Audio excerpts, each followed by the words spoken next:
మన మధ్యలోనికి దైవజనులు హైదరాబాద్ నుండి మన మధ్యలోనికి ఐజక్ గారు వర్తమానాన్ని అందించడానికి మన మధ్యలోనికి వచ్చి ఉన్నారు.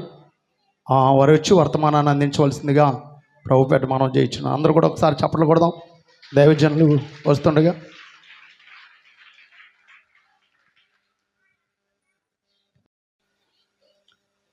పండగ కోసం ఎంతమంది వచ్చారు చెప్పండి? పండగ కోసం వచ్చారా? దేవుని ఆరాధించాలని వచ్చారా? పండగ కోసం వచ్చిన వాళ్ళు వస్త్రాల మీద మనసు ఉంచుతారు. పండగ కోసం వచ్చిన వాళ్ళు విందు మీద మనసు ఉంచుతారు. దేవుని యొక్క ఆరాధన కొరకు, దేవుని యొక్క మాట కొరకు వచ్చిన వాళ్ళు ఆ మాట మీద శ్రద్ధ నిలుపుతారు. నేను ఎందుకు ఇది మొదట్లో మీకు ప్రస్తావన చేశానంటే, కరెక్ట్గా గంట సమయాన్ని నేను తీసుకుంటాను. అత్యంత జాగ్రత్తగా దేవుని యొక్క వాక్యాన్ని వినండి. ఆటంకపరచకుండా చక్కగా దేవుని యొక్క వాక్యాన్ని వినడానికి ప్రయత్నం చేయండి. నూతన సంవత్సరము అని మనము ఈ వారం రోజుల నుంచి హ్యాపీ న్యూ ఇయర్ కొరకు మనం సిద్ధపడుతూ వస్తూ ఉన్నాం. అనుకున్న హ్యాపీ న్యూ ఇయర్ నిన్న అయిపోయింది. ఈరోజు మరలా మనము అదే హ్యాపీ న్యూ ఇయర్లో ఉన్నాం. సంతోషం. నూతనమైన స్వభావము, నూతనమైన హృదయము, నూతనమైన కార్యములు అనేవి కేవలము జనవరి మొదటి దినాన లేదా రెండవ దినాన జ్ఞాపకం ఉంచుకోవాల్సిన విషయం కాదు. దేవుడు కలగజేస్తూ ఉన్న ప్రతిదీ కూడా నూతనమైనదే. సృష్టిలో ఈ కాలము కూడా నూతనమైనదే. ఈరోజు గడిచిపోతుంది, మరలా రేపు నూతనమైనది, రేపు గడిచిపోతుంది, ఎల్లుండి నూతనమైనది, ఈ నెల గడిచిపోతుంది, ఫిబ్రవరి నూతనమైనది, ఫిబ్రవరి గడిచిపోతుంది, తర్వాత మార్చి నూతనమైనది, మార్చిలో విద్యా సంస్థలు క్లోజ్ అవుతాయి, మరలా జూన్ జూలైలో స్టార్ట్ అవుతాయి. అది నూతనమైన అకాడమిక్ ఇయర్గా మనము చదువుకుంటూ పిల్లలు మనం పంపిస్తాం. సృష్టిలో మనం చేస్తున్న ప్రతి కార్యము కూడా నూతనమైనదే, నూతనమైనదే, నూతనమైనదే. జాగ్రత్తగా వాక్యాన్ని విందాం. నేను ఇక్కడ నిలబడింది కల్పనా కథలు చెప్పడానికి కాదు, నేను ఇక్కడ నిలబడింది కట్టుకథలు చెప్పడానికి కాదు, మిమ్మల్ని నవ్వించడానికి అసలే రాలేదు. నేను బాధ్యతనైతే ఇచ్చాడో ఆ బాధ్యతను మోసుకుని వచ్చి మీ అందరి హృదయాల్లో ఆ వాక్యం యొక్క విత్తనాన్ని విత్తడమే నాకున్న ఏకైక లక్ష్యం. అది నేను ఎలా అలవరుచుకున్నానంటే, బైబిల్ చదువుతున్నప్పుడు, బైబిల్ని ధ్యానిస్తూ ఉన్నప్పుడు నాకు ఒక విషయం బాగా అర్థమైంది. నాకు బాగా అర్థమైన విషయాన్ని మీ అందరితో చెప్పడానికి ప్రయత్నం చేస్తున్నాను. జాగ్రత్తగా వినండి. ప్రస్తుతం ఉన్న క్రిస్టియానిటీకి, బైబిల్లో ఉన్న క్రిస్టియానిటీకి చాలా తేడా ఉన్నది. మనకు తెలిసిన సామెత, నక్కకు ఆ లోకానికి ఉన్నంత తేడా ఉన్నదన్నమాట. అంటే ఈరోజు మనం చేస్తున్నామే అది దేవునికి ఇంపైనది కాదు. ఈరోజు మనం జీవిస్తున్నామే, ఈరోజు మనం బ్రతుకుతున్నామే, ఈరోజు మనం దేన్నైతే జ్ఞాపకం చేసుకుంటున్నామే అది దేవునికి ఇంపైనది కాదు. బైబిల్ గ్రంథంలో దేవుడు తన భక్తుల ద్వారా దేన్నైతే జరిగించాడో అది ఒరిజినల్. ఈరోజు ప్రసంగాలలో, ఈరోజు బోధలలో ఒరిజినల్ మిస్ అయిపోయింది. డూప్లికేట్ అనేది సంఘాల్లోనికి, సమాజంలోనికి, క్రిస్టియానిటీలోనికి ప్రవేశించి ఇదే క్రైస్తవ్యము అని చెప్పేంతగా క్రైస్తవ్యములో లోకాన్ని తీసుకొచ్చి, లోక ఆచారాలు, లోక పద్ధతులు, లోక వినోదాలు, లోక విందులు, రకరకాల లోకములో వారి పండుగలకు వారు ఎలాగైతే వారు సెలబ్రేట్ చేసుకుంటారో, క్రిస్టియన్స్ కూడా సేమ్ యాజ్ ఇట్ ఈస్గా అలానే సెలబ్రేట్ చేసుకుంటే, లోకములో ఉన్న వారికి నీకు ఉన్న వ్యత్యాసం ఏంటి? ఇంతకుముందు అయ్యగారు చెప్పారు, నూతనమైన స్వభావము, నూతనమైన హృదయము. ఈరోజు ప్రపంచం అంతా కూడా న్యూ టైం కోసం వేచి చూసింది. New time, new day, new year, new day, new month అంతా కూడా నూతనమైన మాసము కొరకు, నూతనమైన రోజు కొరకు, నూతనమైన సంవత్సరం కొరకు ఎదురు చూస్తుంది. కానీ క్రైస్తవులుగా మనం అలాగుండకూడదు. మనం ఎప్పుడు కూడా దేవుడు మనకు ఎలాంటి స్థాయిలో అయితే మనల్ని ఉంచాడో ఆ స్థాయిని మనం కాపాడుకుంటూ నూతనమైన జీవితాన్ని మనము కొనసాగించుగా మనం ఉండాలి. దాన్ని న్యూ లైఫ్ అన్నాడు. యేసుక్రీస్తునందు ఎవరైతే కడగబడ్డారో కడగబడిన వారందరూ కూడా నూతన జీవితములోనికి ప్రవేశించారు. మనం ఉన్న జీవితము నూతన జీవితము. కాబట్టి న్యూ టైం అనేది ప్రతిరోజు వస్తుంది. క్యాలెండర్లో డేట్ మారినట్టుగా ప్రతిరోజు న్యూ టైమే. కానీ మనకి ఇస్తున్న దేవుడు అనుగ్రహిస్తున్న న్యూ లైఫ్ ఏదైతే ఉన్నదో ఆ న్యూ లైఫ్ గురించి, నూతనమైన జీవన విధానం గురించి ఈరోజు మనం జాగ్రత్తగా ఆలోచించగలగాలి. నేను హైదరాబాద్ నుంచి ఏదో మర్మాలు చెప్పడానికి రాలేదు. సంఘము లోకమును వెంబడిస్తూ ఉన్నది, ఆ సంఘముని మార్చడానికి వచ్చాను. సంఘం అంటే కేవలం మనం మాత్రమే కాదు కానీ యూనివర్సల్ చర్చ్, ప్రపంచవ్యాప్తంగా ఉన్న సార్వత్రిక సంఘం ఎదుగుతున్నదో సంఘము లోకం యొక్క వింతైన పోకడలను అలవాటు చేసుకుంటుంది. దానిలో నుంచి మనము బయటికి రావాలని మీ అందరికీ చెప్పడానికి వచ్చాను. ఎందుకంటే ప్రపంచవ్యాప్తంగా యేసుక్రీస్తుని నమ్ముకున్న వారిలో చాలా మంది ఉన్నారు. దేవుణ్ణి నమ్ముకున్న వారిలో చాలా మంది ఉన్నారా? మీరందరూ నమ్ముకున్నారా? నమ్ముకున్న వారు అనేకులు, ఆ యేసు ప్రభు వారిని అనుసరిస్తున్న వారు కొద్ది మంది. దెయ్యం కూడా నమ్ముకుంది యేసు ప్రభుని, తెలుసా మీకు?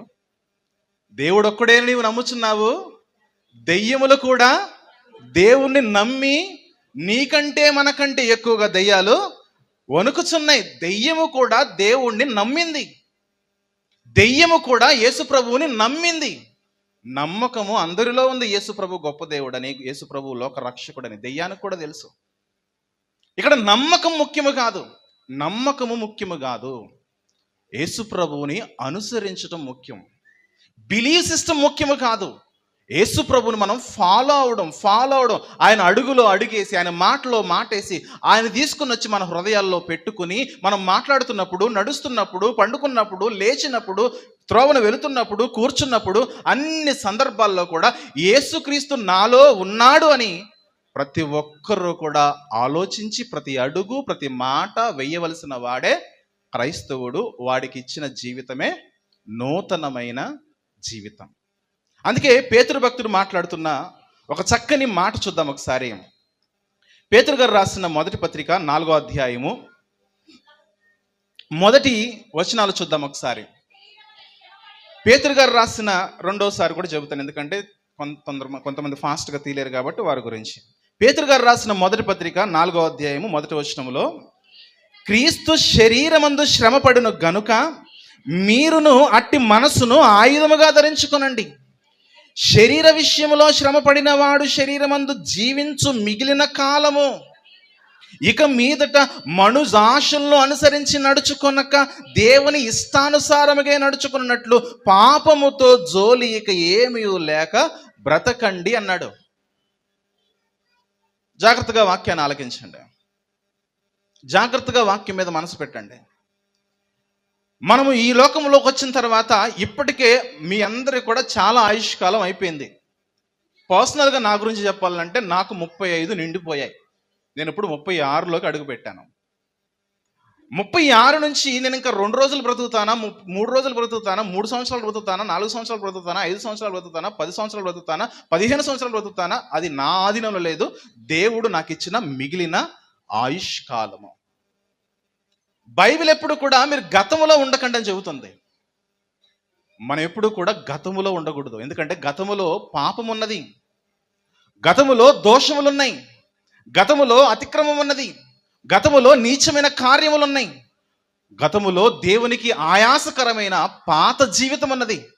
కాకపోతే మనం ఇలాంటి నూతన సంవత్సరాలు అనేకమైనవి చేసుకుంటున్నాము, కానీ డేలో నూతనం కనబడుతుంది, కానీ జీవితంలో మాత్రము నూతన దశ మనకు కనిపించడం లేదు.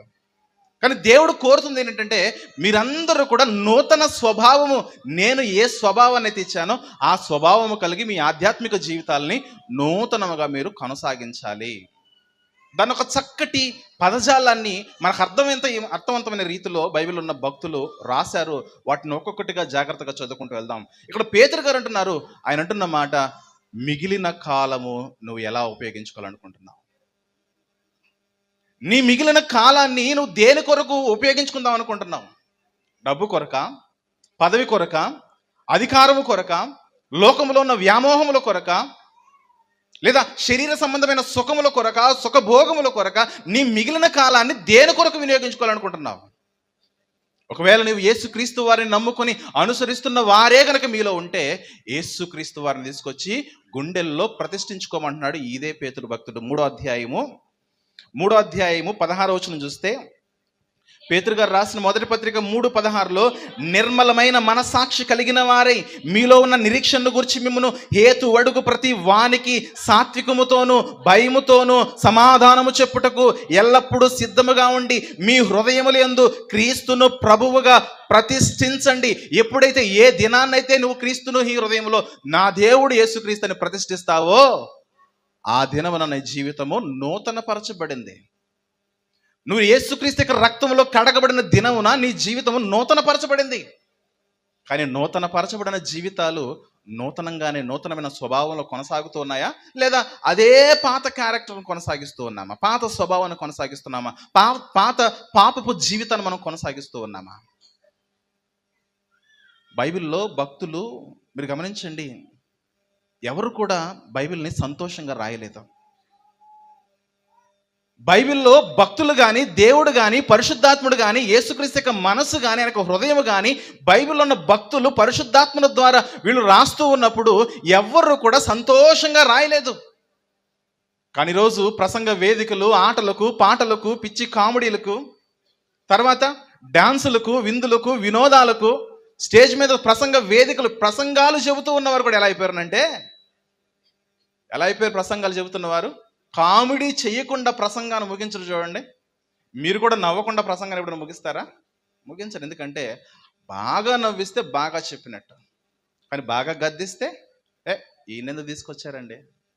కానీ బైబిల్లో ఉన్న భక్తులందరినీ చూడండి, మీరు వారి యొక్క మనసులను చూడండి, వారి యొక్క హృదయం చూడండి, వారు పడుతున్న వేదనను చూడండి. ప్రసవ వేదనతో బైబిల్లో ఉన్న ఈ మాటలను రాశారు.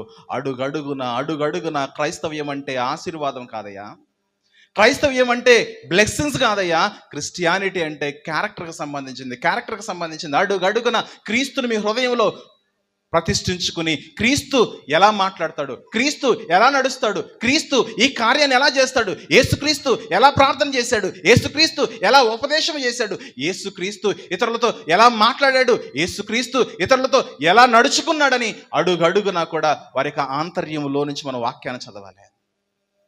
క్రీస్తును ప్రతిష్ఠించుకున్న వారి జీవితాల్లో ఎప్పుడు కూడా ఈ వేదన మనం గుర్తించగలం. నశించిపోతున్న ఆత్మలు ఒకవైపు అల్లాడిపోతూ ఉన్నాయి, లోకములో నశించిపోతున్న ఆత్మలు ఒకవైపు పాడైపోతూ ఉంటే, యేసుక్రీస్తు యొక్క రక్తం వల్ల కడగబడిన సంఘములోనికి వచ్చిన వారు కూడా అడపాదడప ప్రతిసారి పడిపోతూ ఉంటే ఈ భక్తులకు చాలా వేదనతో బైబిల్ రాశారు. కానీ ఈరోజు మనకు ఆ వేదన అర్థం కావట్లేదు. ఈ భక్తులు పడిన వేదన, వాళ్ళు రాసిన ప్రయాస, వారి దుఃఖము, వారెంతో కన్నీటి సాక్ష్యాలుగా బైబిల్ మనకు రాసిచ్చారు ప్రియరా.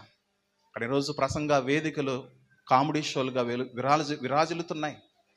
ఎవరు బాగా నవ్విస్తే వారు మనం పిలుచుకోవాలండి, వారితో మనము ఎంటర్టైన్మెంట్ ప్రోగ్రామ్స్గా ప్రసంగ వేదికలను మార్చేశారు.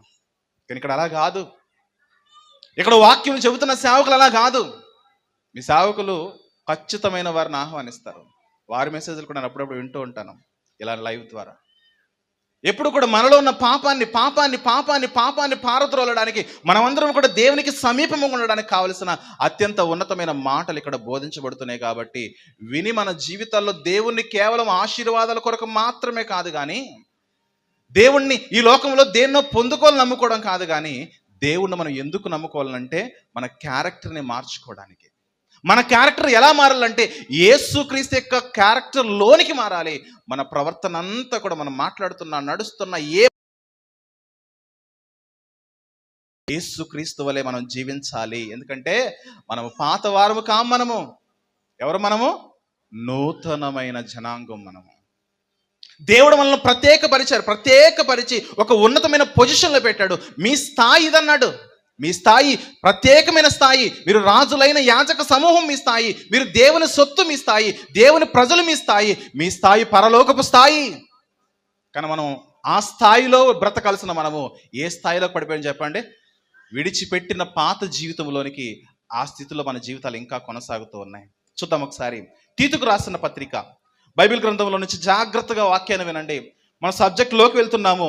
దేవుడు మనల్ని ఏ స్థాయిలో పెట్టాడు, మనం ఏ స్థితిలో బ్రతుకుతున్నామో చాలా జాగ్రత్తగా వాక్యాన్ని ఆలకించి మన ఆత్మీయ జీవితాల్లో ఉన్న కలతలు, మన ఆత్మీయ జీవితంలో ఉన్న నీచమైన కార్యములు ఏవైతే ఉన్నాయో, పాపములు ఏవైతే ఉన్నావో, దోషములు ఏవైతే ఉన్నావో వాటన్నిటిని కూడా మనం కడిగి వేసుకుని వదిలేసి నూతనమైన జీవితాలను దేవుడు అనుగ్రహించాడే, ఆ నూతనమైన స్వభావము కలిగి మరణము వరకు పేతురు గారు చెప్పినట్లుగా మిగిలిన కాలం అంతయు కూడా పరలోకపు స్థాయి కలిగి, పరిశుద్ధమైన స్థాయి కలిగి, నిర్దోషమైన స్థాయి కలిగి, దైవత్వం యొక్క స్థాయి కలిగి, దేవుని యొక్క స్థాయి కలిగి మన జీవితాల్లో బ్రతకవలసిన వారుగా మనం ఉండాలని ఈరోజు వాక్యము ద్వారా మీరు వినాలి, నేర్చుకోవాలి, మీ హృదయాల్లో పెట్టుకోవాలి. మరలా రేపు మర్చిపోవడం కాదు, జీవితాంతము కూడా నా స్థాయి ఇదండి, నా లెవెల్ ఇది, నా లెవెల్ ఇది. ఏంటన్న లెవెల్ అంటే నా లెవెల్ దేవుని స్థాయి. ఆ స్థాయిలోనికి మనలను దేవుడు ఆహ్వానిస్తున్నాడు. ఆ స్థాయిని విడిచిపెట్టి నీచమైన స్వభావంలోనికి మనము వెళ్ళకూడదనే ఈ కాన్సెప్ట్తో దేవుని యొక్క వాక్యాన్ని విందాం జాగ్రత్తగా.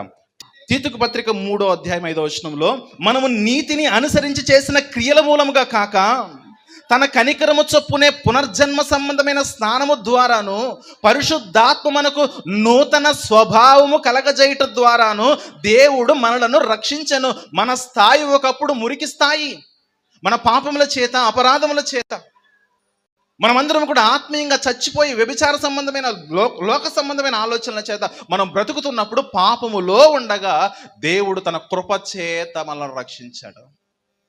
కృప ఊరికే వచ్చిందా? కృప 10,000 పెడితే వస్తుందా? కృపను 10,000 పెడితే కొనుక్కోగలమా? కృప పోనీ 1,00,000 రూపాయలతో వస్తుందా? రాదు. కృపకు ఎలా సాధ్యమైందనంటే, అర్హత లేని మన కొరకు యేసుక్రీస్తు వారి ఈ లోకానికి వచ్చి మన నిమిత్తము ప్రాణం పెడితే ఈ లోకములోనికి కృప ప్రవేశించింది. పాపపు జీవితాల్లో పాత జీవితాన్ని కొనసాగిస్తున్న మనలను నూతన స్వభావంలోనికి నడిపించడానికి దైవమే దైవమే ఈ లోకానికి వచ్చి తన్ను తాను తగ్గించుకుని దేవుడు ఈ లోకంలోని పుట్టి సామాన్యుడిగా బ్రతికాడు.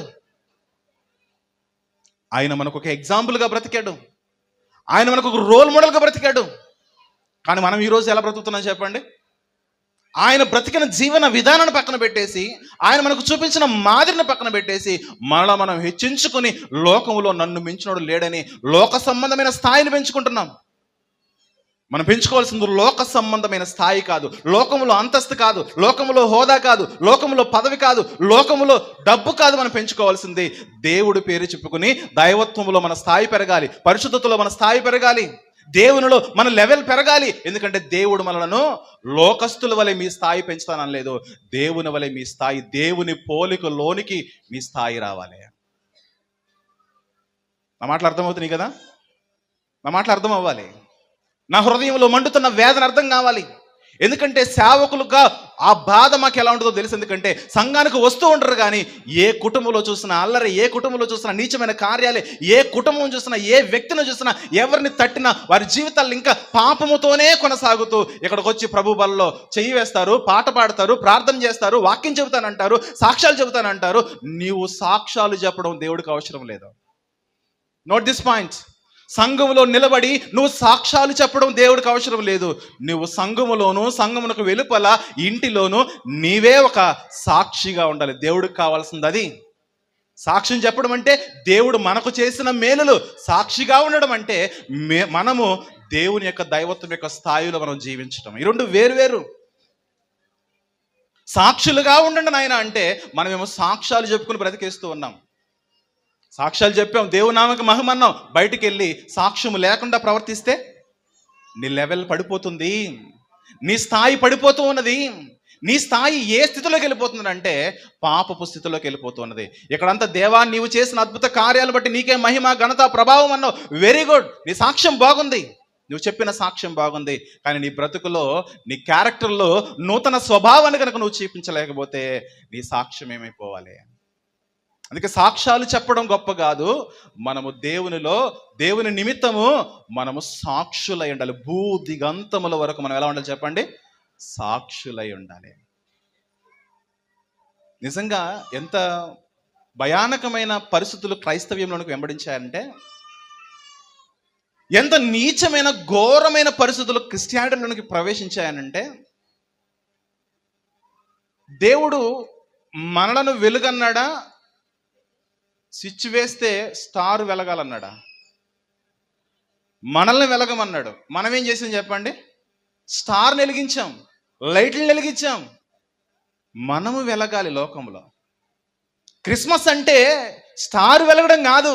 క్రిస్మస్ అంటే లోకములో వెలుగుగా మనము వెలగాలి. అది క్రిస్మస్ అంటే. దాని కొరకు యేసుక్రీస్తు వచ్చాడు. నూతనమైన జీవితాలను ప్రసాదించడం కొరకు యేసుక్రీస్తు లోకానికి వచ్చాడు. దాని ద్వారా కృప మనకు అందించబడి మనము నూతన స్వభావమును మనం కలిగి ఉన్నాం. నూతన స్వభావములో ప్రవేశించిన వారులారా, మీ జీవితాలు ఇంకా నూతనంగానే ఉన్నాయా, లేదా పాపంలోకి వెళ్ళిపోయాయా? దేవుడు నీకు ఇచ్చిన స్థాయి అలాగే ఉంచుకున్నావా, లేదా నీ స్థాయిని మరిచిపోయి దిగజారిపోయి బురదలో పాపములో బ్రతికేస్తూ ఉన్నావా? ఒక ఉదాహరణ చెప్తాను. ఒక మంచి డబ్బున్నవాడున్నాడు. ఆ డబ్బు అయితే సంపాదించగలిగాడు, కానీ డబ్బుని సరిగ్గా ఉపయోగించడం రాలేదు. డబ్బంతా కోల్పోయాడు, నష్టపోయాడు. రకరకాలుగా ఆస్తి, పొలాలు, భూములు, ఇండ్లు, వాకండ్లు అన్నీ పోయాయి. అన్నీ పోగొట్టుకుని మన దగ్గరకు వచ్చి 10 రూపాయలు ఇవ్వండి బ్రదర్ అని అడిగాడు. ఆ వ్యక్తి గురించి మనం ఏమంటాం చెప్పండి? ఒకప్పుడు ఎలా బ్రతికాడరా, ఈరోజు ఏంటి ఏమడుగుతున్నాడు? ఆఫ్టర్ ఆల్ 10 రూపాయలు అడుగుతున్నాడు. ఒకప్పుడు కోట్లు ఖర్చు చేశాడు, కోట్లకు పడగలెత్తిన వాడు, కానీ ఈరోజు ఏమడుగుతున్నాడు చెప్పండి? 10 రూపాయలు అడుగుతున్నాడు. అని అంటే ఒకప్పుడు ఆయన స్థాయి ఏంటి, ఈరోజు అతను బ్రతుకుతున్న స్థితి ఏమిటి? ఒకప్పుడు అతని స్థాయి ఏంటి, ఈరోజు అతను బ్రతుకుతున్న స్థితి ఏంటని మనం అతని యొక్క స్థాయిని, మునుపటి స్థాయిని మనం జ్ఞాపకం చేసుకుంటామే. జాగ్రత్తగా వాక్యం మీద వినండి. అతని స్థాయిని మనం జ్ఞాపకం చేసుకుంటామే. దేవుడు కూడా ఈరోజు తన పత్రికలు రాసి, భక్తుల ద్వారా పత్రికలు రాసి, నేను మీకు ఇచ్చిన స్థాయి ఏంటి, మీరు బ్రతుకుతున్న స్థితి ఏంటని సూటిగా అడుగుతున్నాడు. చూద్దాం ఒకసారి. 3వ అధ్యాయంలో ఉన్నాం కదా, తీతుకు పత్రిక 3వ అధ్యాయం 1వ వచనంలో, అధిపతులకును అధికారులకును లోబడి విధేయులుగా ఉండవలననియు. ఏమన్నాడు చెప్పండి? ఇక్కడ అధిపతులు, అధికారులు అన్నాడు. వారికి మనము లోబడి ఉండాలి. ఈరోజు సమాజంలో మనుషులుగా ఒకరికి ఒకరు లోబడే తత్వం ఉన్నదా? భర్త దగ్గర భార్య లోబడే పరిష్కారము, సంస్కారం మనం చూస్తున్నామా? లేదు. ఇంటిలో లోబడే తత్వం లేదు, చర్చిలో లోబడే తత్వం లేదు, దేవుని సేవకులు చెబుతున్న మాటలకు లోబడే తత్వం లేదు, సేవకులు లోబడే తత్వం లేదు. నువ్వెంత, నీ బ్రతికెంత, ఆఫ్టర్ ఆల్ నువ్వు పాస్టర్ అని సేవకుడిని పక్కన పెట్టేసి తమకున్న డబ్బును బట్టి, తమకున్న అంతస్తును బట్టి తమ్మును తాము హెచ్చించుకొని రేకపోతున్నారు. కానీ దేవుని యొక్క వాక్యం చెబుతున్న సేవకునిగా కానీ, దేవుని యొక్క మాటకే కానీ మనలో మనం లోపరుచుకుని బ్రతుకుతున్న జీవిత విధానాలు మనలో గనక లేకపోతే నీ స్థాయి పడిపోయిన స్థాయి. భర్త స్థానంలో ఉన్న వారు మీరు గమనించండి. మీ భార్య చెబుతున్న విషయాలు మంచి విషయాలు అయితే, అవి వాక్య సంబంధమైన విషయాలు అయితే, ఖచ్చితంగా మీరు భర్తలైనను మీ భార్యకు లోబడవలసింది. ఎందుకంటే మీరు లోబడాల్సిందే ఆమెకు కాదు, కానీ ఆమె చెబుతున్న మంచికి లోబడాలి. గమనించండి. ఇవేవో మనము ఈరోజు కొత్తగా వింటున్న విషయాలు కాదు. మన జీవితంలో ఇక్కడ ఎలాగైతే మనం ఇంత డీసెంట్గా కూర్చున్నామో, ఇక్కడ నుంచి వెళ్ళిపోయిన తర్వాత కూడా ఇంత పరిశుద్ధకరమైన వాతావరణంలో మన ఇల్లు, సంఘము, లోకములో, మన ఉద్యోగ ప్రాంతంలో, అన్ని పరిస్థితుల్లో కూడా మనము ఇలాంటి లోబడే తత్వాన్ని కనుక మనం అలవాటు చేసుకోలేకపోతే, క్రీస్తుని మన హృదయంలో ప్రతిష్ఠించుకొని మనం నూతనమైన జీవితాన్ని మనం కొనసాగిస్తున్న వారం కాము. దైవమే ఇలాకొచ్చి అందరి దగ్గర లోబడి బ్రతికాడట ఆయన. యేసుప్రభు వారి జీవితం అంటది. యేసుప్రభు ఈ లోకానికి వచ్చి ఎంతగా తన్ను తాను రిక్తునిగా చేసుకొని, తన్ను తాను ఖాళీ చేసుకొని ఎంతగా విధేయత చూపించాడో, ఆ విధేయత కనుక మనలో లేకపోతే దేవుడు మనకిచ్చిన స్థాయి పడిపోతుంది. ప్రియమైన దేవుని సంగమా, ప్రియమైన దేవుని బిడ్డలారా, గమనించండి. మన స్థాయి పడిపోయే ఎలాంటి కార్యాల్లో కూడా మనం ఉండడానికి అవకాశం ఇవ్వకూడదు.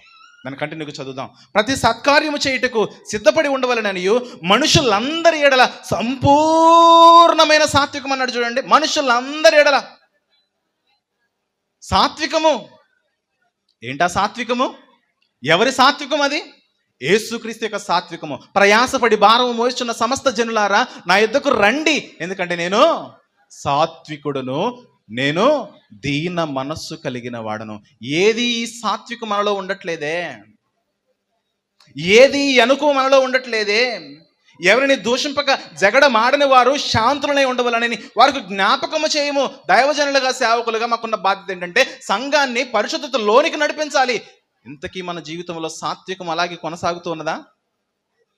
దీనత్వం కొనసాగుతూ ఉన్నదా? ఇంకేం చెబుతున్నాడు? ఎవరిని దూషింపక జగడమాడక శాంతంగా మన జీవితాలు కొనసాగుతూ ఉన్నాయా?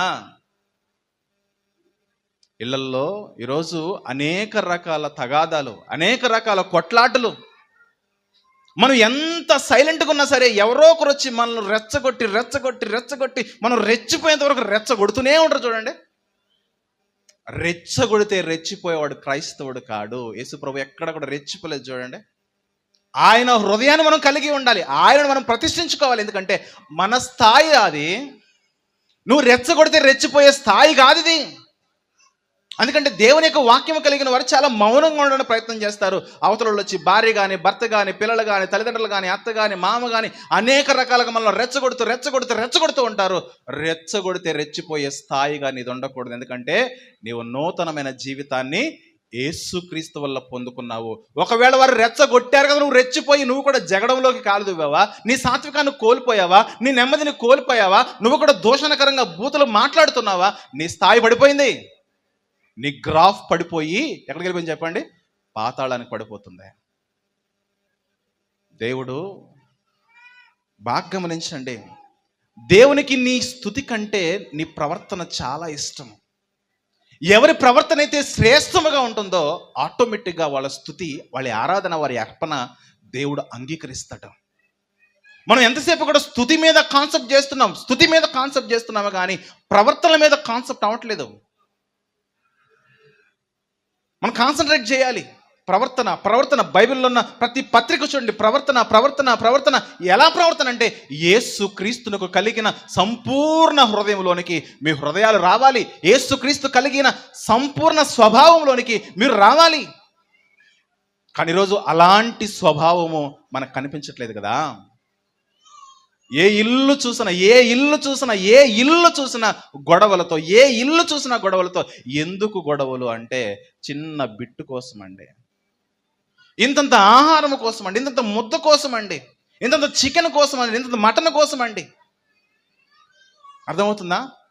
నిజమైన దేవుని బిడ్డలుగా మీరు బ్రతకాలనుకుంటే మీ స్థాయిని జ్ఞాపకం చేసుకోండి, మన స్థాయిని జ్ఞాపకం చేసుకోండి. నా స్థాయి నీలాంటి వాళ్ళతో గొడవలు పడే స్థాయి నాది కాదు. నా స్థాయి రెచ్చగొడితే రెచ్చిపోయే స్థాయి కాదు. నా స్థాయి దైవం యొక్క స్థాయి. అది నా స్థాయి దేవుడిచ్చాడు. అది నేను దేవుని వల్ల పొందుకున్న నూతనమైన స్థాయి. ఈరోజు పండగ కదా, పండగ. మన పిల్లలకి చాలా జాగ్రత్తగా స్నానం చేయించి మంచి కొత్త వస్త్రాలు వేసి నువ్వు కూర్చో నాన్న, నేను కూడా రెడీ అయ్యి వస్తాను అని మనం లోపలికి వెళ్ళాం. మనం రెడీ అయ్యి వచ్చే సమయానికి వాళ్ళు మనం కూర్చోబెట్టిన ప్లేస్లో ఉండకుండా మట్టిలోకి వెళ్ళిపోయి, లేదా మనం బాగా ఉపయోగించే భాష బాడిలోకి వెళ్ళిపోయి, దుమ్మంతా మస్సంతా పొయ్యి దగ్గరికి వెళ్ళి బూడిదంతా అతికిచ్చేసుకున్నాడు అనుకోండి, అండ్ ఏముంటాం చెప్పండి? ఒరే, నేను నిన్ను ఎక్కడ కూర్చోబెట్టాను, నువ్వు ఎక్కడికొచ్చి కూర్చున్నావని పెడేలు అంటూ మనం రెండు వాయిస్తాం. ఎందుకంటే మనకు బాధ అయ్యింది. అతనికి మనం ఇచ్చిన మంచి వస్త్రాల్లో అతను మలినం చేసేసుకున్నాడు, పాతవిగా చేసేసుకున్నాడు. అందుకే మనకు చాలా బాధ అయ్యి పెడేలు అంటే మనం కొట్టేశాం. ఒకరోజు వస్త్రాలను పాడు చేస్తేనే మన బిడ్డలను చూసి మనం కొడుతున్నామే, ఎంతో గొడవ చేసేస్తున్నామే. సర్వోన్నతుడైన దేవుడు తన కుమారుని లోకానికి పంపించి ఆ కుమారుని యొక్క రక్తాన్ని లోకంలో ఒలికింపజేసి కృపను మనకు అనుగ్రహించి మనకు మహిమ వస్త్రాలు అనుగ్రహించి అత్యంత శ్రేష్టమైన వస్త్రాలు మనకు అనుగ్రహించి ఆ వస్త్రాలను మనము పొందుకున్న తర్వాత వాటిని మనము మలినము చేసేసుకుంటే దేవుడు చూస్తూ ఉంటాడని అనుకుంటున్నారా? ఉండడు కదా. దేవుడు నీకు ఇచ్చిన స్థాయి నూతనమైన స్థాయి. దాన్ని కోల్పోకు మిత్రమా, ప్రియమైన దేవుని సంగమా. అడుగడుగున మీరు చూడండి, బైబిల్లో ఉన్న ప్రతి పత్రిక చూడండి, దేవుడు నీకు ఇచ్చిన స్థాయి దాని కిందో పైన మురికి జీవితం రాశారు. బైబిల్లో పౌలు గారి పత్రికలు కానీ పేతురు గారి పత్రికలు కానీ ఇవన్నీ మీరు చూడండి, పైన ఒక మంచి సందర్భం ఉంటుంది, వెరీ నెక్స్ట్ వచనాల్లోనే మీరు మురికి జీవితంలో ఉన్నారయ్యా, లేదా పైన వచనాల్లో మీరు మురికి జీవితాల్లో ఉన్నారయ్యా, అసలు దేవుడు మీకు ఇచ్చిన స్థాయి గొప్ప స్థాయి కాదు నాయన, గొప్ప స్థాయి కదా, ఆ గొప్ప స్థాయిని వదిలిపెట్టేసి పరిశుద్ధమైన స్థాయిని వదిలిపెట్టేసి మురికి జీవితాన్ని పొందుతున్నారని కింద చాలా వేదన పడుతూ రాశారు. కొలసీలకు రాసిన పత్రిక 3వ అధ్యాయము 10వ వచనం చూద్దాం. కొలసి పత్రిక 3వ అధ్యాయము 10వ వచనం చూస్తే, ఏలయనగా ప్రాచీన స్వభావమును దాని క్రియలతో కూడా మీరు పరిత్యజించి జ్ఞానము కలుగు నిమిత్తము దాన్ని సృష్టించిన వాని పోలిక చొప్పున నూతన పరచబడుచున్న నవీన స్వభావమును మీరు ధరించుకుని ఉన్నారు. మీకు వేయబడిన వస్త్రాలు నవీనమైనవి, నూతనమైనవి, కానీ ఆ నూతనమైన వాటిని విసర్జించి మీరు ఎలా బ్రతుకుతున్నారు? అంతే చెప్పాను కదా. ప్రతి పత్రికలో చూడండి, కింద మనం ఎలాంటి వారమో రాసి పైన మనం ఎలా బ్రతుకుతున్నామో రాసిస్తారు.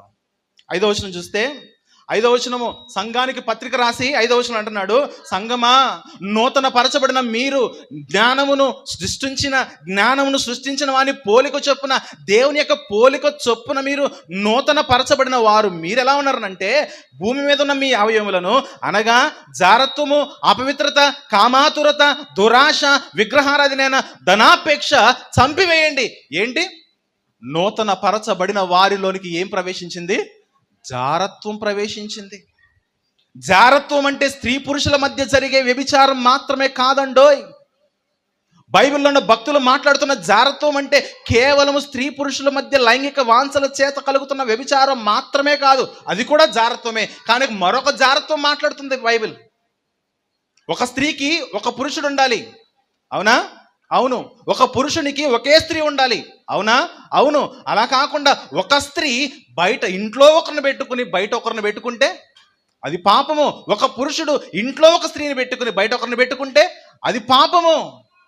అలాగే దేవునిలో జ్ఞానము కలక చేసిన ఆ దేవుని పోలిక చొప్పున నూతన పరచబడిన మనము మన హృదయాల్లో దేవుణ్ణి మాత్రమే పెట్టుకోవాలి, మన జీవితాల్లో దేవుణ్ణి మాత్రమే పెట్టుకోవాలి. కానీ మనం ఏం చేస్తామంటే, ఇక్కడ ఉన్నంతసేపు నీ మాట చాలయ్యా అన్నాం, కానీ ఇక్కడ నుంచి వెళ్ళిపోయిన తర్వాత, ప్రభువా నీ మాట ప్రకారం బ్రతికితే నాకు ప్రతిరోజు దెబ్బలే ప్రభువా, ఆ దెబ్బలు తినడం కంటే లోకమే కావాలని అక్కడ ఉన్నంతసేపు లోకంతో స్నేహము, ఎక్కడికి వచ్చి దేవునితో స్నేహం అంటే ఇది వ్యభిచారము, జారత్వం అంటున్నాడు భక్తుడు.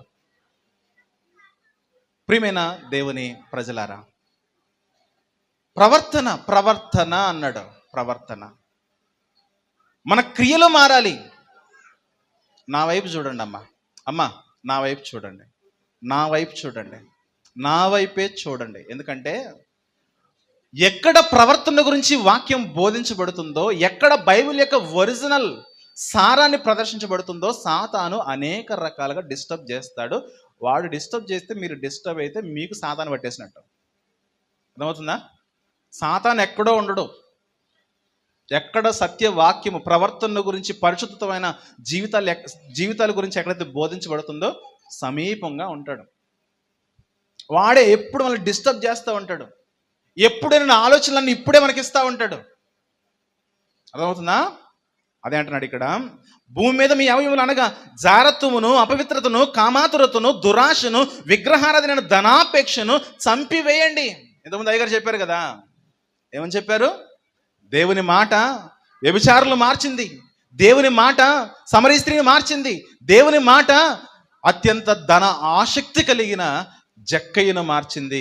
కానీ మనం మాత్రము అదే ధనము కొరకు దేవుని దగ్గరకు వస్తున్నాం. చూడండి, దేవుని దగ్గరకు రావాల్సిన ధనము కొరకు కాదు, దేవుని దగ్గరకు రావాల్సింది పరిశుద్ధమైన క్యారెక్టర్ కొరకు రావాలి.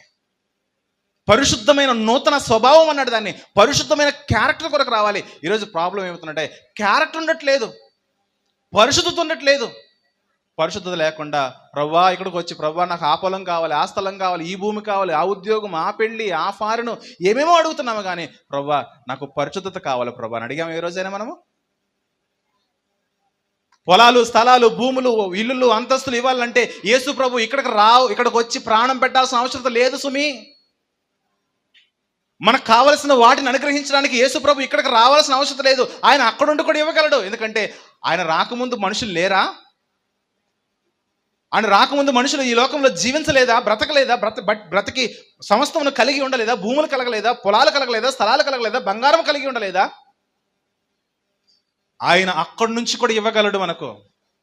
కానీ లోకానికి వచ్చి రక్తం కార్చి ప్రాణం పెట్టి ఎంతగానో నలగొట్టబడి తన్ను తాను ఎంతగానో తగ్గించుకుని అందరి చేత మాటలు అవమానాలు నిందించబడి అంత వేదన పడి ఎందుకు ప్రాణం పెట్టాడనంటే మనందరిలో పాపం ఉన్నది, పాపాన్ని తీసివేయడానికే. మన ప్రార్థనలో పరిశుద్ధత మిస్ అయిపోతుంది. పరిశుద్ధత, నన్ను పరిశుద్ధంగా మార్చయ్యా. పరలోకమందున్న మా తండ్రి, నీ నామము పరిశుద్ధపరచబడాలి. నా జీవితము ద్వారా నీ నామము పరిశుద్ధపరచబడాలి. మనం ఇక్కడికి వచ్చి దేవా నువ్వు పరిశుద్ధుడు అంటే కాదు. ఆ దేవుడి లోకానికి ఎందుకు వచ్చాడనంటే మనల్ని పరిశుద్ధులుగా చేయడానికే. నీ రాజ్యం వచ్చిన కాక అంటే మనమేదో మన రాజ్యాలను మన అంతస్తులు పెంచుకోవడం కాదు. దేవుని రాజ్యము నిమిత్తము మనము ప్రయాసపడాలి. ఎలా? ఎప్పుడు మన జీవితంలో మంచి శ్రేష్టమైన సాత్వికమైన ప్రవర్తన కలిగి ఉంటామో, మంచి సాక్ష్యాన్ని మనం ఏ రోజైతే కాపాడుకుంటామో ఆ రోజు మన జీవితాలు బాగుంటాయి. విచిత్రం ఏంటంటే ఎన్నో ప్రసంగాలు చెప్పబడుతూ ఉన్నాయి. ఇలాంటి మాటలు మీరు వినడం కొత్త ఏం కాదు. ఇలాంటి మాటలు చెప్పడము నాకు కూడా కొత్త కాదు. కానీ క్యారెక్టర్లో మార్పు రావట్లేదు. చూడండి, ఈరోజు వాక్యం బాగుందండి, భలే చెప్పారండి అని చెప్పి వెళ్ళిపోతారు. కానీ తర్వాత మన జీవితాల్లో ఆ వాక్యానుసారంగా మన ప్రవర్తన ఎలా ఉంటుందని మనం చెక్ చేసుకోవాలి ప్రియులారా. వాక్యము ఎందుకు అంటే మన ప్రవర్తనలో మార్చేది, మనల్ని కడిగేది, మనల్ని శుద్ధి చేసేది. కానీ ఈరోజు ఆ శుద్ధి చేసే వాక్యాన్ని మనము వినడానికి, అనుసరించడానికి, పాటించడానికి, వాక్యానుసారంగా ప్రవర్తించడానికి మనం ఇష్టపడకపోతే ఎలా అని అడుగుతున్నాను నేను. మంచి బట్టలు వేసిన తర్వాత బట్టలు పాడు చేసుకుంటే పెడేలు అంటే మీ పిల్లలను కొడుతున్నారే. వెరీ నెక్స్ట్ వచనంలో 6వ వచనం అంటున్నాడు, వాటి వలన లోక సంబంధమైన వాటి కొరకే నువ్వు దేవుణ్ణి నమ్ముకోవడం వల్ల, వాటి వలన దేనైతే కోరుకుని దేవుణ్ణి విడిచిపెడుతున్నావో, ఏ లోకముతో స్నేహం చేసి దేవుణ్ణి విడిచిపెడుతున్నావో, ఏ లోకము నేను కావాలని లోకముతో జారత్వం చేస్తూ దేవుణ్ణి విడిచిపెడుతున్నావో, వాటి వలన దేవుని ఉగ్రత అవిధేయుల మీదకి వచ్చునని మీరు ఎరగట్లేదా? దేవుడు మనకి ఎంత లైఫ్ ఇచ్చాడు, ఎంత శ్రేష్టమైన జీవితం ఇచ్చాడు. నాయనా క్రైస్తవులారా, మీరు పరిశుద్ధులయ్యా, మీ నోట అబద్ధం రాకూడదయ్యా, మీరు పరిశుద్ధులయ్యా, మీరు మీ లెవెల్ వేరయ్యా, మీ నోట బూతులు రాకూడదని అంటే ఎన్ని రకాల బూతులు మాట్లాడతారు చూడండి. ఇక్కడేమో పరిశుద్ధమైన నీతి వచనాలు మాట్లాడుకుంటాము, ఇంటికి వెళ్ళిన తర్వాత ఏదైనా గొడవ రాగానే ఆవేశం కట్టలు తెంచుకుని ఎంత పనికి రాని మాటలన్నీ, దుర్భాషలన్నీ మాట్లాడుతూ ఉంటే నీ కొరక యేసుక్రీస్తు లోకానికి వచ్చి ప్రాణం పెట్టింది. గమనించాలి, ఇది మిమ్మల్ని తిట్టే ప్రసంగం కాదు. ఇది మన జీవితాలు మారాలి, మారాలి, మారాలి. ఎందుకంటే దేవుడు మనకిచ్చిన స్థాయిని మనము పోగొట్టుకుంటున్నాం, కోల్పోతున్నాం, దిగజారిపోతున్నాం. మునుపటి యేసుక్రీస్తు మనలో లేనప్పుడు ఎలాంటి జీవితాన్ని కొనసాగించామో, యేసుక్రీస్తు ఉన్నా కూడా అలాంటి జీవితాలను కొనసాగిస్తుంటే ఆ మాత్రం దానికి నువ్వు క్రైస్తవుడని ఆయన పేరు పెట్టుకోవడం ఎందుకు ఉంటుంది లేఖనం. గమనించగలగాలి ప్రియ దేవుని బిడ్డలారా. మీరేంటి అని మాట్లాడుతున్నవారు, మీరు ఏంటో చెప్పిన వారు పైన కానీ క్రింద కానీ మీ బ్రతుకులు ఇలా తగలడ్డాయని మన పాపాలు జ్ఞాపకం చేస్తున్నారు భక్తులు. చూద్దామా 7వ వచనం చూస్తే, 8వ వచనంలో, ఇప్పుడైతే మీరు కోపము, ఆగ్రహము, దుష్టత్వము, దూషణ, మీ నోట బూతులు, వీటన్నిటిని కూడా విసర్జించండి. కొంతమందికి బూతు పదాలు ఊత పదాలు అనమాట. అర్థమవుతుందా? అవలీలుగా మాట్లాడేస్తుంటారు, అవలీలుగా బూతులు తిడతా ఉంటారు. ఎలా నువ్వు ఒక బూతును మాట్లాడగలుగుతున్నావు? నీలో దైవం లేదా? నీలో పరిశుద్ధమైన క్యారెక్టర్ లేదా? నేను యేసుక్రీస్తు యొక్క సంబంధిని, నేను యేసుక్రీస్తు వారిని నీకు జ్ఞాపకం ఉండట్లేదా?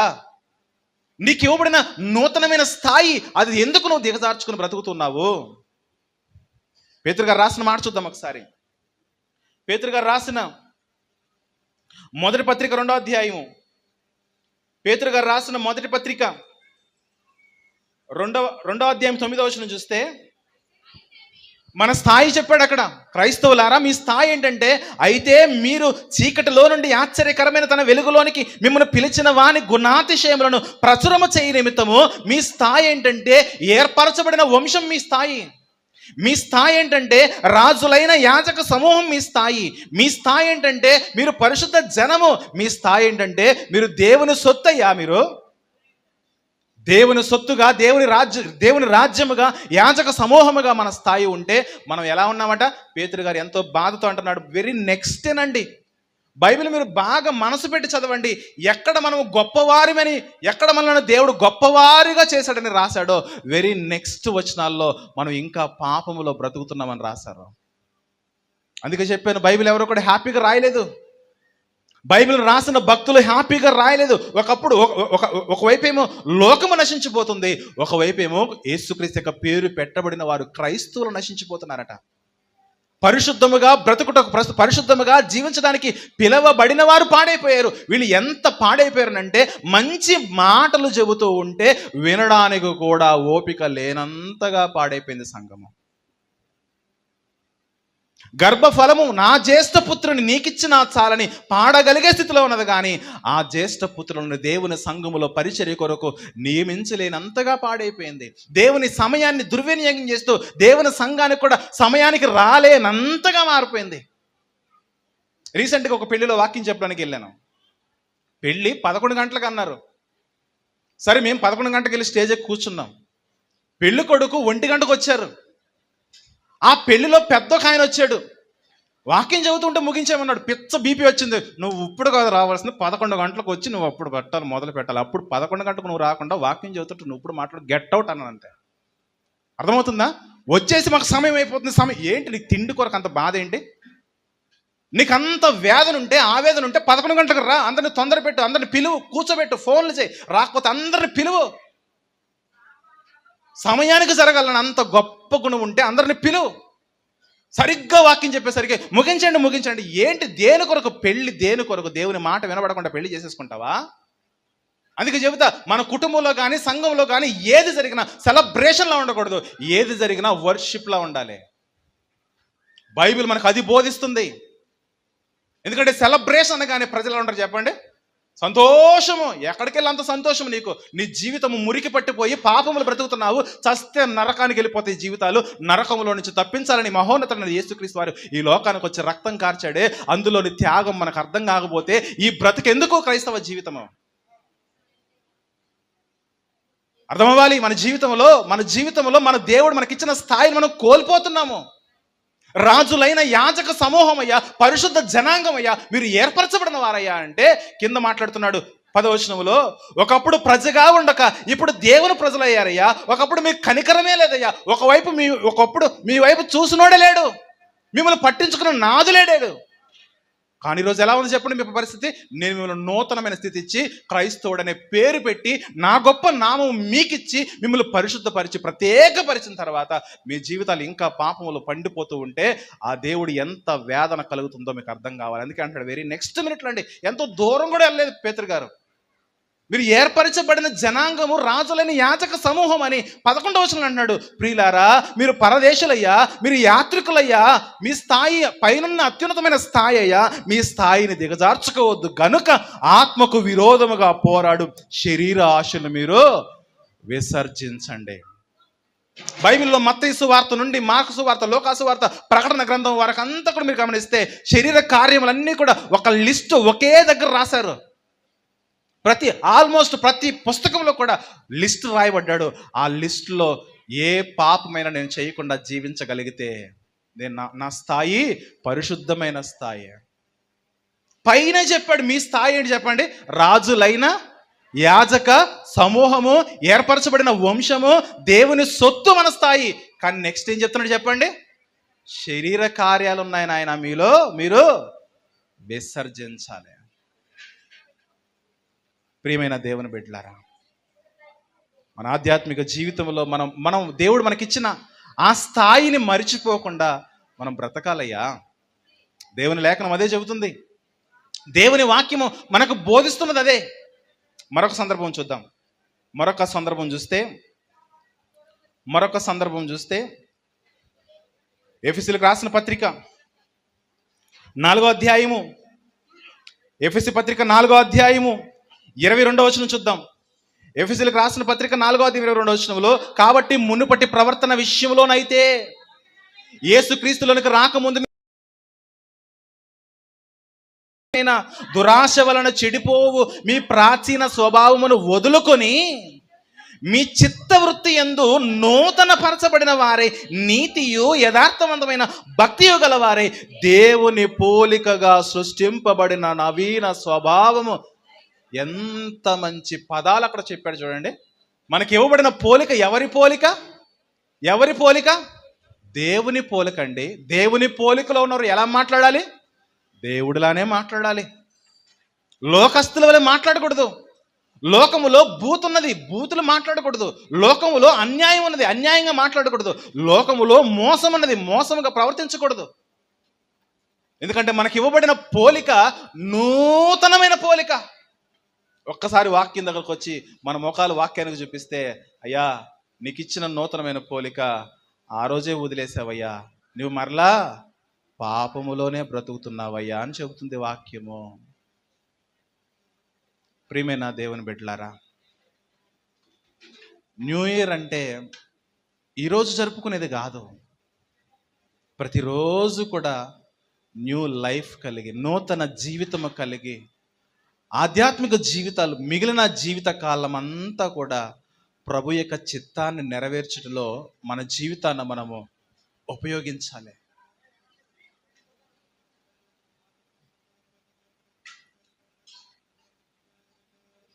అర్థమవుతుందా? ఎవరి పోలిక ఇవ్వబడింది, ఆ మాట మీకు అర్థమవుతుందా? ఆ భాష మీకు అర్థమవుతుందా? ఆ పదాలు మీ హృదయాల్లో జ్ఞాపకం ఉంటున్నాయా? నేను ఇక మీదట నేను కాదు, నా యందు క్రీస్తు ఉన్నాడనే ఆ హృదయం మనకు రావాలి. అందుకే బైబిల్ ఏం చెప్తుందో చెప్పనా? బైబిల్ ఏం చెప్తుందనంటే, మీరు సాధారణంగా మామూలు విశ్వాసులుగా ఉంటే కాదు, మీరు యేసు ప్రభు వారిని అడుగడుగున అణువణువున మీ హృదయాల్లో ఆయన చేర్చుకుని ఆయన మీ ద్వారా మీరు సమాజానికి ప్రజెంట్ చెయ్యాలి అని దేవుని యొక్క వాక్యం చెబుతుంది. అందుకే బైబిల్లో మీరు గమనించండి, సంపూర్ణత, పరిపూర్ణత దేవుని పోలికలోనికి, క్రీస్తు పోలికలోనికి మీరు రావాలని క్రైస్తవులకే పత్రికలు రాసి క్రైస్తవులకే ఎందుకు వాక్యం చెప్తున్నానంటే, క్రైస్తవులు తమ జీవితాల్లో నూతనమైన స్థాయిని వదిలేసుకొని బ్రతుకుతున్నారు. విచిత్రం ఏంటంటే, ఎవరు కూడా తమ స్థాయిని గుర్తించట్లే. గొడవ రాగానే నా స్థాయి తెలియకుండా మాట్లాడుతున్నాడు రాడు. అది మన లోకంలో ఉన్న ఆ స్థాయి గురించి మాట్లాడతాం. లోకంలో స్థాయి అది ఉంటే అంత, ఊడితే అంత. నీకు ఎంత స్థాయి ఉన్నా, ఎంత అంతస్తున్నా, ఏదో ఒక రోజు చచ్చిపోయి మరణించి బొందలో పెట్టబడిన తర్వాత, సమాధి చేయబడిన తర్వాత తీర్పులోనికి నువ్వు వెళ్ళాలి కదా. తీర్పులోకి వెళ్ళినప్పుడు నీ దగ్గర ఆస్తి ఉండదు, నీ పదవి ఉండదు, హోదా ఉండదు, గౌరవం ఉండదు. నీ లోకంలో నీది ఏదైతే స్థాయి అనుకున్నావో ఏది ఉండదు. ప్రియమైన దేవుని బిడ్డలారా, దేవుని కొరకు, దేవుని నిమిత్తము, దేవునిలో మనం బ్రతికిన జీవితంలో చూసావా, ఆ జీవితం మాత్రమే మనకు సాక్ష్యాన్ని చూపిస్తుంది. మరొక విషయం చెప్తాను, క్రైస్తవుడు అని మనం ఏదైతే పేరు పెట్టుకున్నామో క్రైస్తవుడు దేవుని కొరకు బ్రతకడం కాదు. దేవుని కొరకు బ్రతకడం అనేది ప్రైమరీ, ప్రాముఖ్యంగా మూలం ఏంటంటే, క్రైస్తవుడు దేవుని కొరకు కాదు, క్రైస్తవుడు దేవుని వలె జీవించాలి. అదే ఎఫెసీ పత్రిక 4వ అధ్యాయంలో 11వ వచనం చూస్తే, ఎఫెసీయులకు రాసిన పత్రిక 4వ అధ్యాయం 11వ వచనంలో, మనం అందరము విశ్వాస విషయములోను దేవుని కుమారుని గూర్చిన జ్ఞాన విషయములోను ఏకత్వము పొంది సంపూర్ణ పురుషుల మగు వరకు. సంపూర్ణ పురుషులంటే మీకు అర్థం కాలేదేమో, ఎలా మారాలంటే, అనగా క్రీస్తుకు కలిగిన సంపూర్ణతకు సమానమైన సంపూర్ణత కలగాటకి మనం పిలువబడ్డాము. యేసుక్రీస్తు ఈ లోకంలో ఎలా బ్రతికాడో మనం కూడా అలాగే బ్రతకాలి. ఆస్తి విషయంలో, సంపద విషయంలో, డబ్బు విషయంలో, క్యారెక్టర్ విషయంలో, పరిశుద్ధత విషయంలో, అన్ని విషయాల్లో కూడా యేసుక్రీస్తు వారి వలె ఎవరైతే బ్రతకగలరో వారే నిజమైన క్రిస్టియన్స్. మిగిలిన వాళ్ళందరూ కూడా డూప్లికేటే. స్వభావము కొరకు ఎవరైతే వినియోగించుకుంటారో వారే నిజమైన క్యారెక్టర్ కలిగిన వారు, నిజమైన క్రిస్టియన్స్. ఎందుకంటే దేవుడు మనం అడిగితే ఇచ్చేవాడు కాడు. ఎఫెసీ పత్రికలో మంచి మాట ఉంటుంది, మీరు అడుగు వాటి కంటే, మనకు తెలియని వాక్యాలు అవి, కానీ మనం ప్రవర్తించము. మనకు తెలియని వాక్యాలు కాదు కదా, అడుగు వాటికంటే ఊహించు అంటే ప్రభా నాకు ఇది కావాలి ప్రభా నాకు ఇది కావాలని నేను అనుకుంటున్నాను ప్రభా అని మనం ఊహించు వాటికంటే అత్యధికమైన కార్యములు దేవుడు మన జీవితాల్లో చేస్తున్నాడు. అందుకే అడుగడుగున ప్రతి దినము ప్రతిరోజు మన ద్వారా దేవునికి మహిమకరంగా మన జీవితాలు మార్చబడాలి. అప్పుడు మన జీవితాలు హ్యాపీ న్యూ ఇయర్గా హ్యాపీ లైఫ్ ఉంటుంది ప్రియులారా. హ్యాపీ న్యూ ఇయర్ గడిచిపోయింది, నిన్న వెళ్ళిపోయింది. ఈ రోజు పోతే సాయంత్రానికి అంత మామూలే. మరలా ఇంకో హ్యాపీ న్యూ ఇయర్ వస్తుంది, అది గడిచిపోతుంది. తర్వాత ఇంకోటి వస్తుంది, మరలా గడిచిపోతుంది. కానీ హ్యాపీ లైఫ్ ఉంది చూసావా, న్యూ లైఫ్ ఉంది చూసావా, ఆ న్యూ లైఫ్లో మనం హ్యాపీని పొందుకోవాలంటే ఈ లోకంలో బ్రతుకుతున్నంత కాలము వాక్యానికి మనం శిరస్సు వంచాలి, లోబడాలి. వాక్యం చెబుతున్న వారికి లోబడాలి, పెద్దలకు లోబడాలి, ఇంట్లో యజమానులకు లోబడాలి, తల్లిదండ్రులకు లోబడాలి. అవసరమైతే పిల్లలు మంచి చెబితే పిల్లలకు కూడా లోబడం. పిల్లలకు లోబడడం అంటే పిల్లలకు పాదాలు మొక్కమని కాదు, వారు చెబుతున్న మాటకు విధేయత చూపించాలి. యేసుక్రీస్తు అంత ఆయనే, దైవత్వము కలిగిన ఆయన ఈ లోకానికి వచ్చి మానవుడయ్యి తను తాను తగ్గించుకుని వెళుతున్న ప్రతి చోట ఎంత విధేయత చూపించాడు చూడండి. ఎగ్జాంపుల్గా వచ్చాడండి యేసు ప్రభు. ఈ లోకానికి ఎందుకు వచ్చాడు చెప్పండి? ఒక మనిషి లోకంలో పుట్టిన తర్వాత ఎలా ప్రవర్తించాలి, తప్పు మాట్లాడకుండా ఎలా జీవించాలి, ఇచ్చిన మాట తప్పకుండా ఎలా మాట నిలబెట్టుకోవాలి. రెండు గుర్తుపెట్టుకోండి, మాట తప్పకుండా ఎలా ప్రవర్తించాలి, తప్పు మాట్లాడకుండా ఎలా మాట్లాడాలని నేర్పించడానికి, చూపించడానికి ఒక ఎగ్జాంపుల్గా, ఒక రోల్ మోడల్గా, ఒక మాదిరిగా ఉండడానికి యేసు ప్రభు వచ్చాడు. ప్రభువా ఎలా బ్రతకాలి ప్రభు అంటే, యేసు ప్రభులా బ్రతుకో. అలా బ్రతకాలనే ఆలోచన నీకు ఉంటేనే క్రిస్టియానిటీలో ఉండు, లేకపోతే ఉండాల్సిన అవసరం లేదు. ఎందుకంటే లోక సంబంధమైన ఈవుల కొరకు ఇక్కడ రావాల్సిన అవసరం ఎంత మాత్రం లేదు. ఎందుకంటే ఆయన నీతిమంతుల మీదను అనీతిమంతుల మీదను తన వర్షాన్ని ఎప్పుడు కూడా కుమ్మరిస్తూనే ఉంటాడు. ఈ మాటలు కొంచెం ఇబ్బందికరంగా ఉండొచ్చు, కానీ నిజం అదే. ప్రభువులోనికి వస్తున్న మనము దయచేసి సంఘానికి నేను చేతులెత్తి చెబుతున్నా, మొక్కి చెబుతున్నా, క్యారెక్టర్ విషయంలో, సంఘమును ప్రేమించే విషయంలో, సంఘ పరిచర్య విషయంలో, ఇంటిలో మనం ఎలా ఉండాలి, సంఘములో మనం ఎలా ఉండాలి, మన సొంత వారి వద్ద మనం ఎలా ఉండాలి, అన్య జనుల యొద్ద మనం ఎలా ఉండాలి, సమాజంలో ఎలా ఉండాలి, క్రైస్తవుని యొక్క ప్రవర్తన ఇంటిలో ఎలా ఉండాలి, క్రైస్తవుని యొక్క ప్రవర్తన సంఘములో ఎలా ఉండాలి, క్రైస్తవుడి యొక్క ప్రవర్తన సమాజంలో ఎలా ఉండాలని నేర్పించి బ్రతికి చూపించడానికి యేసుక్రీస్తు ఈ లోకానికి వచ్చి ఆయన మరణించి మనకు నూతనమైన జీవితాలు ఇచ్చాడు. కాకపోతే నా బాధ అంతా ఏంటంటే, ఎంతో వాక్యం వింటున్నారనండి తెలుగు క్రైస్తవులు, అంత అదృష్టవంతులు ప్రపంచంలో ఇంకొకరు ఉండరు నాకు తెలిసి. ఎక్కడ జరిగేంత మీటింగ్స్ కానీ, ఎక్కడ వినబడేంత వాక్యము కానీ, ఎక్కడ ఉన్నంత మంది సేవకులు కానీ, ఎక్కడ చెప్పగలిగేంత సత్యము కానీ ప్రపంచంలో మరో స్థానంలో లేదు. కొన్ని చోట్ల క్రిస్టియన్స్ కూడా విగ్రహారాధన చేస్తూ ఉన్నారు, కానీ మాత్రం సత్యాన్ని వెంబడిస్తూ ఉన్నాం. సత్యవాక్యం ఎంత వింటే ఏం ప్రయోజనం చెప్పండి? సత్యవాక్యం వింటున్న మన జీవితాల్లో సత్య ప్రవర్తన ఉండాలి. క్యారెక్టర్ ప్రతి పేజ్, ప్రతి సందర్భం క్యారెక్టర్. ఎందుకంటే నీకు ఇచ్చిన క్యారెక్టర్ నూతనమైన క్యారెక్టర్. అది ఆ క్యారెక్టర్ యేసుక్రీస్తు క్యారెక్టర్. అది ఆ క్యారెక్టర్లోనికి మీ జీవితాలు నడిపించండి అయ్యా.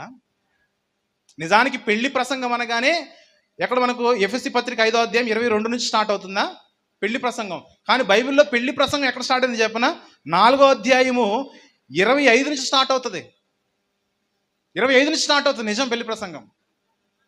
ఎందుకంటే మన జీవితాల్లో మనము అవయములై ఉన్నామయ్యా. అబద్ధం ఆడొద్దు, కోపపడొద్దు కదా, దొంగతనం చేయొద్దు, దుర్భాషలు ఆడొద్దు.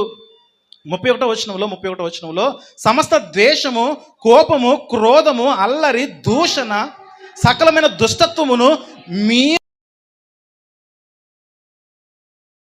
కరుణాహృదయులై క్రీస్తునందు దేవుడు మిమ్మల్ని క్షమించిన ప్రకారము మీరు కూడా ఒకరొకరు క్షమించుకోవాలంటే మన జీవితంలో ఒకరి పట్ల మనం పగ కలిగి ప్రవర్తించకూడదు.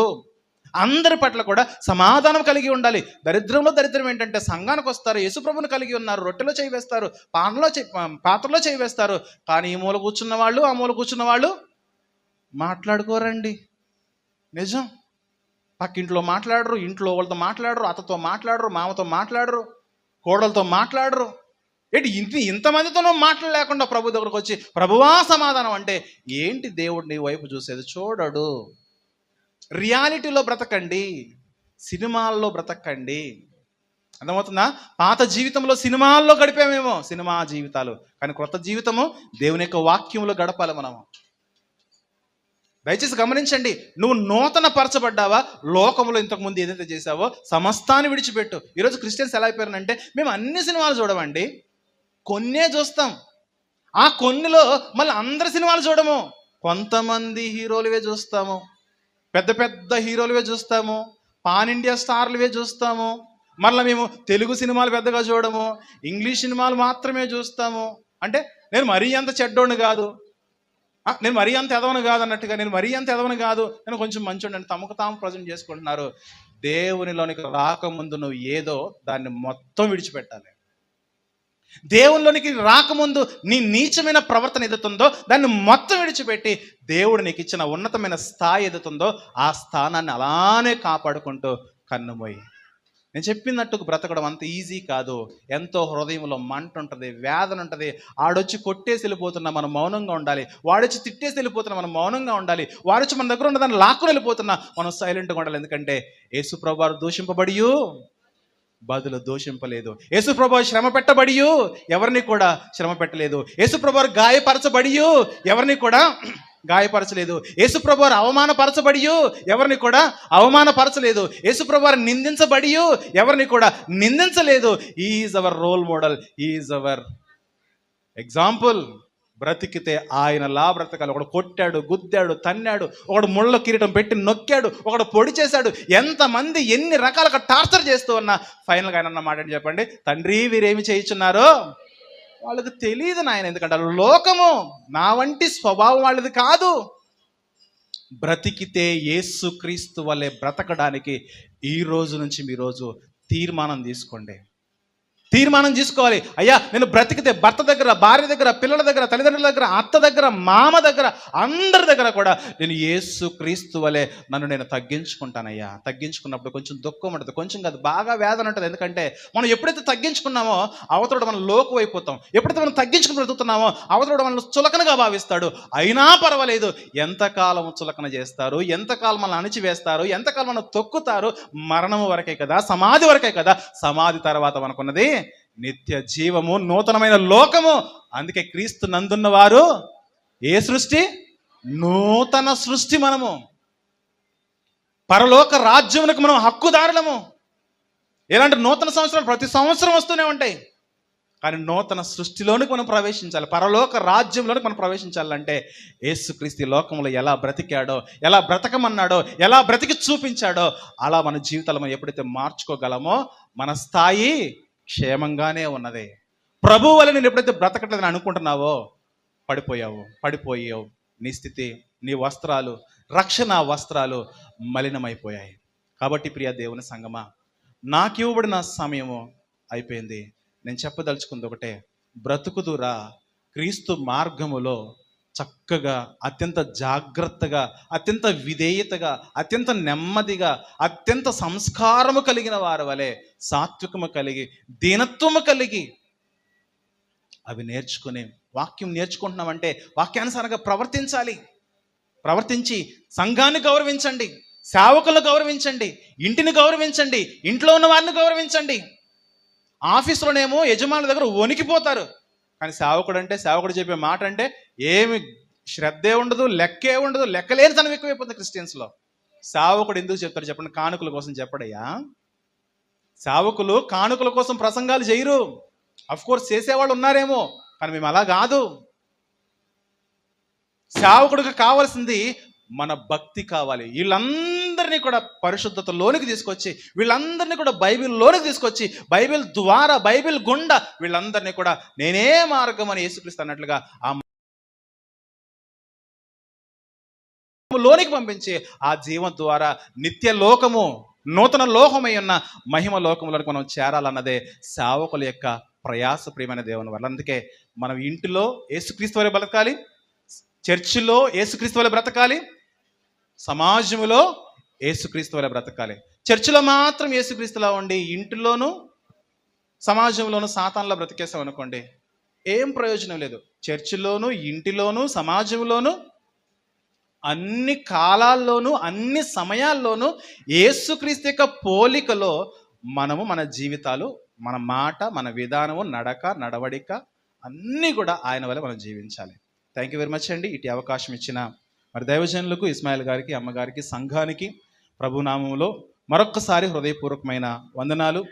నేను ఎప్పుడు కూడా గమనించండి, నేను పరిచర్యలోకి వచ్చిందే ప్రజల యొక్క ప్రవర్తనలు మార్చాలనే ఉంటాయి. అందుకే నా ప్రసంగాలు ఎప్పుడు కూడా ప్రవర్తనల గురించే చెబుతాను. ఎందుకంటే ప్రవర్తనలు మార్చుకోలేకపోతే, ప్రవర్తనని మార్చని ప్రసంగాలు ఎన్ని చేసినా కూడా నిరుపయోగమే. కాబట్టి మర్మాలు అంటారా, మర్మాలు అనేవి దేవుడే బయలుపరుస్తాడు. బైబిల్ తరగతులు జరుగుతూ ఉంటాయి, థియాలజీ క్లాసెస్ జరుగుతూ ఉంటాయి, వాటి ద్వారా చెబుతాను. కాకపోతే ఇప్పుడు మాత్రం మీకు చెప్పేది ఒకటే, యేసు ప్రభు యొక్క స్వారూప్యము లోనికి వెళ్ళిపోవాలి. క్రీస్తు స్వారూప్యము మీ యందు ఏర్పడు వరకు సేవకులకి వేదన కలుగుతుంది. ఏ వేదనది? ప్రసవ వేదనతో సేవ చేస్తున్న సేవకులను గుర్తించండి, వెంబడించండి, వాళ్ళకు సహకారులుగా ఉండి ఎప్పుడు కూడా క్యారెక్టర్ను కోల్పోకుండా పరిశుద్ధులుగా మీ జీవితాన్ని ముగించి నూతనమైన లోకము, నిత్య రాజ్యంలోకి ప్రవేశించండి. థ్యాంక్ యూ వెరీ మచ్ అండి. చప్పట్లు కొడదాం ఒకసారి.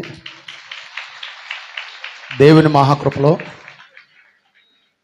క్రైస్తవులు తన స్థితిని తెలుసుకోవట్లేదు. క్రైస్తవులు గతించిన కాలంలో మనము చీకటి అయి ఉన్నాం. యేసుక్రీస్తు వారు వచ్చి మనలందరినీ కూడా వెలుగులోనికి తీసుకొచ్చారు. దేవునికి మహిమ కలుగును గాక. వెలిగింపబడినటువంటి మనము అనేకులను వెలిగించడానికి మనం ఎలా ఉండాలని అంటే, క్రీస్తులాగా మనం ఉండాలి.